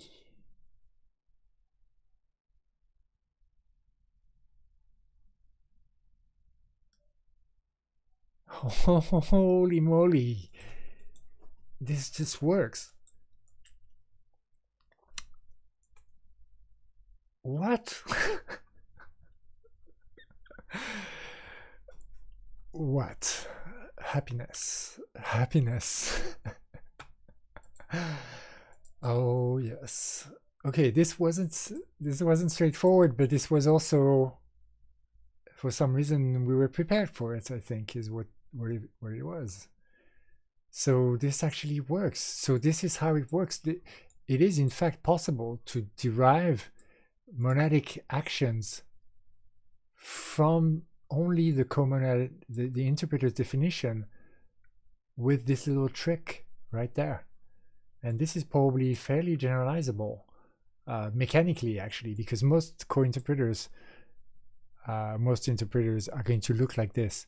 They're going to be one entry per monadic action. So it's going to be fairly easy, and they're either going to be that of the type of, you know, they take a parameter and then go on to the next thing, or they're an action that waits something before moving on. So we've dealt with the most obvious, or like say the case that should make this fairly general. And so, okay, so if I say, are we in, and so this is all pure actually, right? I know, because component might be in effect, because UI might be in effect, because I think UI needs to be in effect because UI is wrapping React somehow, right? Yeah, it's in a React element. But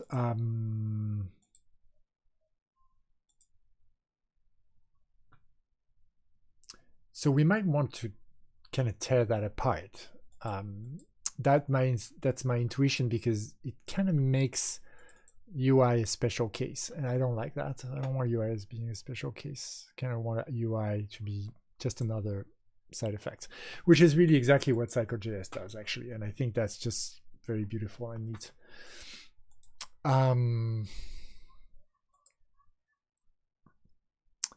So that will take definitely some more work, but God, this is so nice. Wow, Purescript, you're totally welcoming me back beautifully there. Thank you. I really appreciate that. Yeah, sorry, I'm talking to my programming language. It happens. So hook to my coffee, that's done. We didn't have to update to 3T. Yeah, because I wasn't sure whether we actually need transformers here. So something to look at later, like basically, do we need 3T is a better way to put this. And then maybe do we want to upgrade to the type class based pairing instead of the type based one that's in Purescript React Explorer by default. Sorry, that's in data functor pairing by default.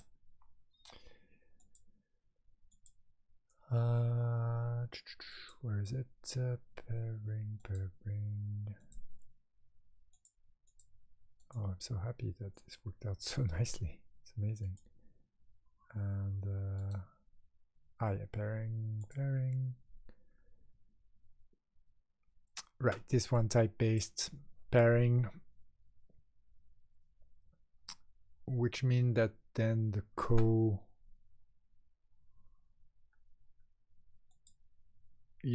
the co is part of this. Yes, then the co has these other things, but maybe lift co and lower co are actually useful.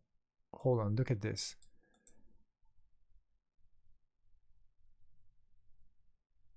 This looks exactly like the type signature of co. I mean, this looks very close to the type signature of co. But what is changed? WA to S. So it doesn't do like the kind of CPS transformation of sorts of here. Lower co. It takes a co, W, add an S, a WA, and give you an S. So that feels like running quite a bit. Yeah, run co, right? Cow. Okay, so I don't know what lift co and lower co do, in fact, but I'm interested in understanding what they do. What do lift co and lower co do? And then we'll probably then want to move on to AF. And then we'll be ready to hook it up to the Chronophore pack prototype. Oh, right. That's what I wanted to see, is whether I could sort of move out React's rendering into a driver. So I don't even know exactly what that means, but it would probably be something that will feel fairly close to where I was at with play.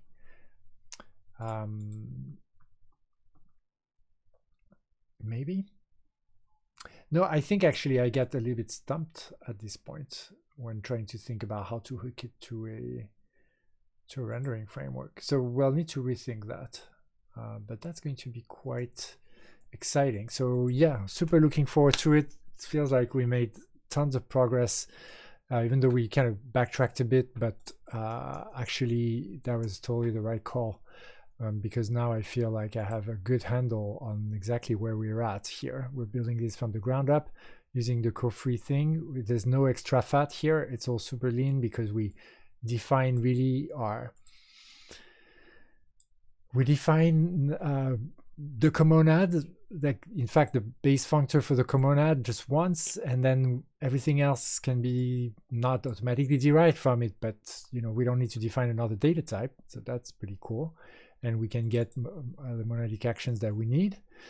And yeah, we can make it work with this example. So it's just that, yeah, we might want to generalize UI as just another driver thing. Then that will come with all of its host of interesting challenges about how then you compose UIs and whatnot. So maybe we'll want to play a bit more with sums and lists with this framework before we move on before we move the React rendering into the driver. So play with sums and lists, because this will give us an intuition of what it should look like once we move the React rendering into a driver, which should be fairly different. But I'm wondering whether we should move to AF, in fact, before moving the rendering into a driver.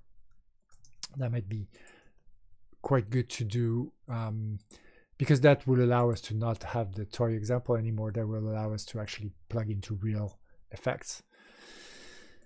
And yeah, I'm not sure how this will work, whether it's just a matter of saying AF string here, which is kind of like the simplest way to think of it, and it might just work. And then our interpreter might be kind of like this.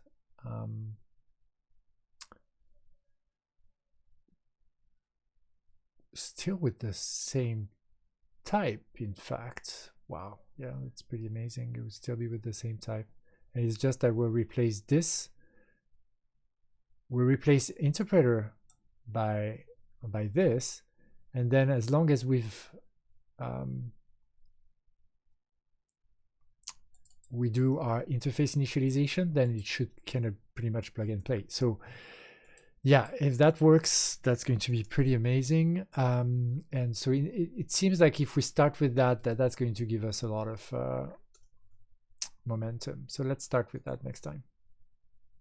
Move on to AF and hook actual console interaction or whatever.